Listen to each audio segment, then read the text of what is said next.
할렐루야. 2021년 9월 7일 화요일 아침 기도회를 시작하겠습니다. 오늘도 하나님의 귀한 말씀으로 하루를 힘차게 살아가는 우리 모든 성도님들 되시기 바랍니다. 오늘 말씀은 갈라디아서 3장 19절부터 29절까지의 말씀입니다. 그런즉 율법은 무엇이냐? 범법함으로 더하여진 것이라. 천사들을 통하여 한 중보자의 손으로 베푸신 것인데 약속하신 자손이 오시기까지 있을 것이라. 그 중보자는 한편만 위한 자가 아니나 하나님은 한 분이시니라. 그러면 율법이 하나님의 약속들과 반대되는 것이냐? 결코 그럴 수 없느니라. 만일 능히 살게 하는 율법을 주셨더라면 의가 반드시 율법으로 말미암았으리라. 그러나 성경이 모든 것을 죄 아래에 가두었으니 이는 예수 그리스도를 믿음으로 말미암는 약속을 믿는 자들에게 주려 함이라. 믿음이 오기 전에 우리는 율법 아래 매인 바 되고 계시될 믿음의 때까지 갇혔느니라. 이같이 율법이 우리를 그리스도께로 인도하는 초등교사가 되어 우리로 하여금 믿음으로 말미암아 의롭다함을 얻게 하려 함이라. 믿음이 온 후로는 우리가 초등교사 아래에 있지 아니하도다.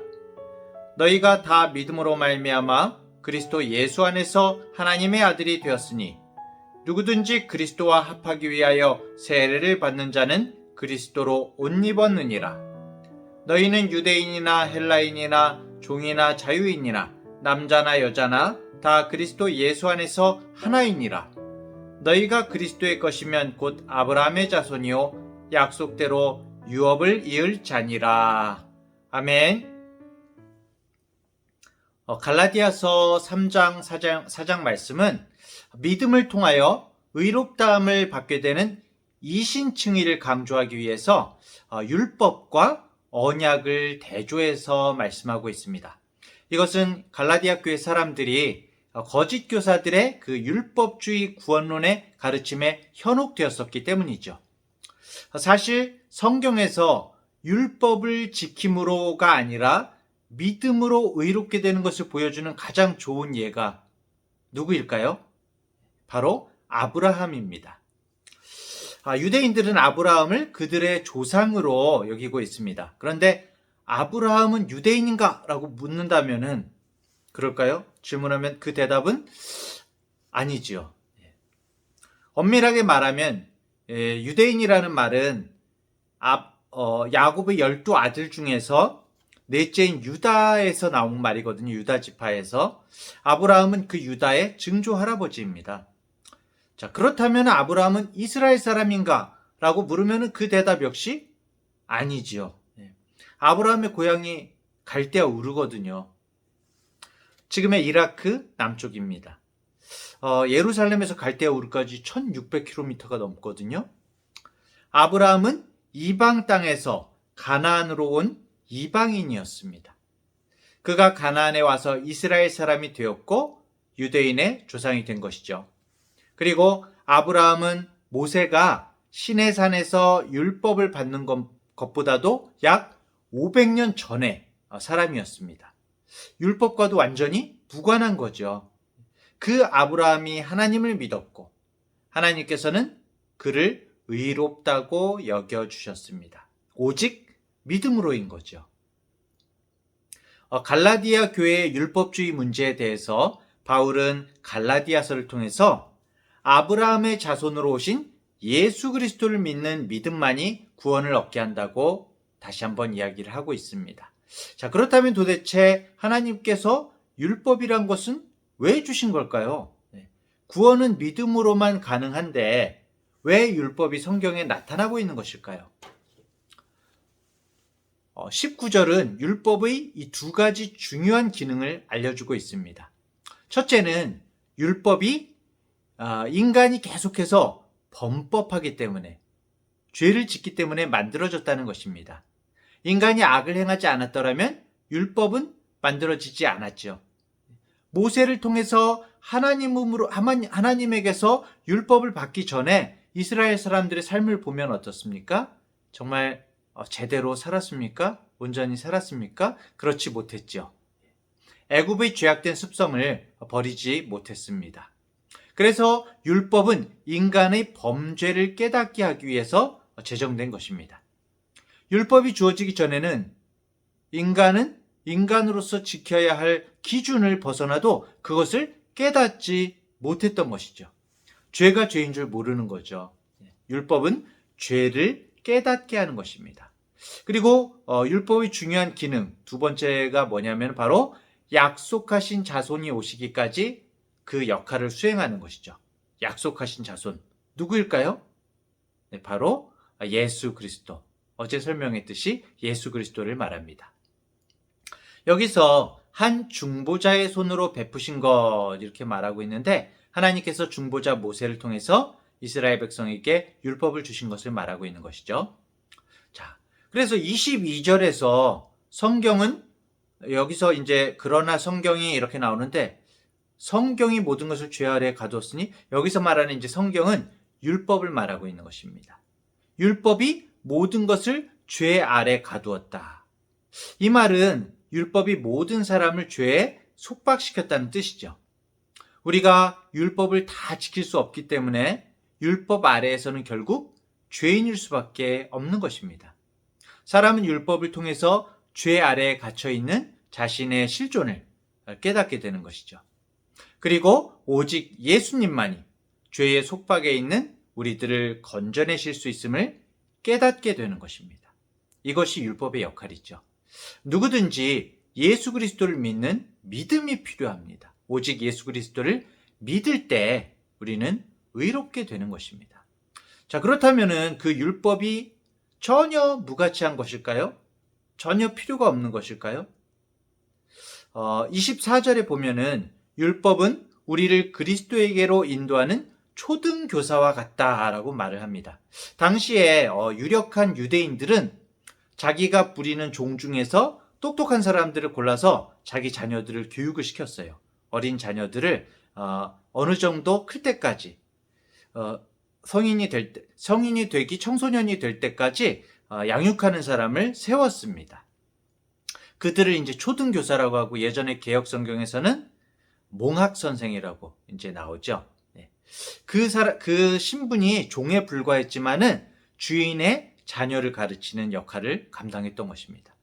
이 초등교사의 지도를 받는 아이들은 어떨까요? 처음에는 당연히 그 눈치를 보겠죠. 그 초등교사, 몽학선생의 눈치를 볼 것입니다. 하지만 자라나면서 때때로 이제 혼나기도 하겠지만은 그런데 만약에 이 아이가 다 자라났다면 어떨까요? 다 자라났는데도 여전히 그 초등교사의 눈치를 본다면은 이건 참 바보 같은 일이겠죠. 왜냐하면은 자기가 주인이거든요, 이제. 자기가 주인인데 자신이 장성했음에도 여전히 초등교사의 눈치를 보고 있는 것이 이것이 바로 율법주의와 같다는 것입니다. 율법의 역할은 결국에는 우리를 그리스도께로 인도하는 데까지 그치는 것이죠. 율법의 이런 역할을 이제 재미있게 설명하는 몇 가지 비유가 있는데요. 율법은 거울과 같다고 합니다. 거울. 우리가 거울을 보지 않으면 우리의 얼굴에 막 이렇게 검댕이 묻어 있어도 알 수가 없잖아요. 얼굴에 뭐가 묻었는지 우리 눈으로는 직접 이렇게 확인할 수가 없습니다. 그래서 거울을 보는데 거울을 우리가 반복해서 본다고 해서 얼굴이 깨끗해지나요? 아니지요. 거울을 깨버린다고 해서 그 얼굴이 깨끗해지나요? 안 그렇습니다. 거울을 보고서 우리 얼굴이 더럽다는 것을 알게 되었을 때 필요한 것은 그 거울 자체가 아니라 비누죠, 비누. 물이죠. 예수 그리스도는 우리의 죄를 씻는 영원한 물이시고 생수이시고 비누와 같은 분이신 것이죠. 그분을 통해서만 우리는 정결해질 수 있고 새로운 삶을 살 수 있다는 것입니다. 또 이렇게도 비유할 수 있습니다. 율법은 병원에서 이제 병을 진단하면 진단서를 써주지 않습니까? 병원에서 진단서를 받았는데 막 이렇게 몸에 질병이 있다고 나온 거예요. 진단서에. 그 질병에 대해서 진단서에 아무리 자세하게 상세하게 기록되어 있을지라도 그 진단서 자체를 우리가 막 열심히 읽는다고 해서 병이 고쳐지나요? 아니죠. 우리 몸에 병이 있고 그 병이 심각한 상태라면은 그 진단서를 읽는다면 더욱더 정말 훌륭한 의사가 정말 솜씨있는 의사가 필요하구나라는 것을 이 진단서를 보면서 오히려 절감하고 깨닫게 되는 것이죠. 그래서 율법이 진단서라면 예수님께서는 죽음의 병을 고치는 영원한 의사이신 거죠. 한 가지만 더 해볼까요? 율법은 계산서와 같은 것입니다. 계산서에는 이제 지불해야 될 액수가 있지 않습니까? 뭐 식당 가서도 계산서가 나오고, 근데 이제 그 액수가 뭐 몇만 원, 몇십만 원이 아니라, 몇백만 원이 아니라, 율법의 계산서에는 뭐라고 써져 있을까요? 네 생명, 이렇게 생명이 써져 있잖아요. 생명. 그러면 어떻게 이것을 누가 지불할 수 있겠습니까? 그렇다고 이제 이 계산서를 찢어버리면 해결이 될까요? 안 그렇겠죠. 생명의 값을 치러야 합니다. 이 생명의 값을 누가 치러주십니까? 바로 예수 그리스도께서 우리의 생명의 값을 대신 치러주셨죠. 우리가 예수 그리스도에 대한 믿음 아래에 있으면은 율법은 더 이상 영향력을 발휘할 수가 없는 것입니다. 거기까지만 딱 그치는 것이죠. 믿음의 법, 예수 그리스도의 법은 모든 법 위에 있는 것입니다. 참, 그리고 이제 오늘 말씀의 백미인데요. 바울은 그리스도 안에서 믿음으로 하나님의 자녀가 되는 것을 그리스도로 옷을 입는 것과 같다라고 그렇게 표현하고 있습니다. 옷은 추위나 더위를 막기 위해서도 입고, 그렇죠? 그리고 아름다움을 위해서도 입습니다. 그리고 때에 따라서 격식을 맞추기 위해서 옷을 입습니다. 근데 반대로 옷을 때와 장소, 경우에 따라서 입는 것도 필요하지만 그것보다 더 중요한 것은 입은 옷에 걸맞게 사는 것입니다. 입은 옷.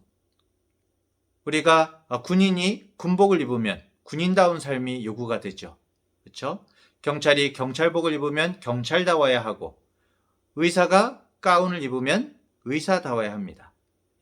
판사는 판사복을 입고, 운동선수는 운동복을 입고 있죠. 어떻게 보면은 그 옷은 그 사람의 정체성을, 그 사람이 어떠해야 한다라는 것을 나타내는 것 같습니다. 그리스도와 합하기 위하여 세례를 받은 사람은 그리스도로 옷을 입었다, 이렇게 말씀합니다. 그리스도로 옷을 입은 사람은 어떻습니까? 그리스도인다운 삶을 살아야 하는 존재인 것이죠. 더러운 옷을 입은 채로 그리스도로 옷 입으면 전혀 어울리지 않습니다. 그리스도로 옷을 입기 위해서는 반드시 이전의 옷, 이기심의 옷, 욕망의 옷, 세속적인 가치관의 옷을 벗어야 하는 것이죠. 그래야 그리스도의 옷이 더욱 빛이 나 보일 것입니다. 자, 이렇게 그리스도로 옷 입는 사람들은 모두가 하나가 된다고 오늘 말씀하고 있습니다. 십자가에서 대속의 피를 흘려주신 예수 그리스도 안에서 유대인이나 헬라인이나 종이나 자유인이나 남자나 여자나 구분 없이 하나다라고 선언을 하고 있습니다. 사실 우리는 이 말씀을 그냥 밋밋하게 그렇구나 라고 이렇게 밋밋하게 듣지만은 당시로는 이 말씀이 어마어마한 혁명이었습니다. 당시 유대인들은 이방인을 사람이라고 생각하지 않았거든요.